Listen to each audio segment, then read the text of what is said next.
After nearly a decade of legal delays, 3 men accused of plotting the 9/11 attacks, including alleged mastermind Khalid Sheikh Mohammed, reaching a plea agreement with prosecutors. The Department of Defense announcing that deal on Wednesday. In a letter to families of 9/11 victims, the chief prosecutor saying that in exchange for taking the death penalty off the table, these 3 will plead guilty to all charges, including the murder of nearly 3,000 innocent people. During a campaign stop out in Glendale, Arizona, Republican vice presidential nominee J.D. Vance blasting the Biden-Harris administration.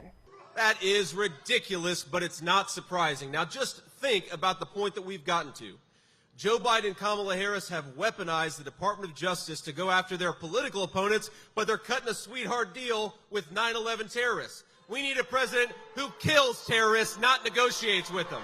The ACLU, however, says the DOD's decision was the right call. The executive director saying in a statement, quote, "It's also the only practical solution after nearly 2 decades of litigation. For too long, the U.S. has repeatedly defended its use of torture and unconstitutional military tribunals at Guantanamo Bay." The federal government in this case faced the real possibility of having their confessions tossed out because these individuals were subject to waterboarding, subject to secret CIA prisons that may have contaminated the evidence against them. So as part of this plea deal, these men now have to answer questions from family members of those killed in the 9/11 terror attack about what role they played and why they killed nearly 3,000 people on that day. Reporting in New York, I'm Alexis McAdams, Fox News.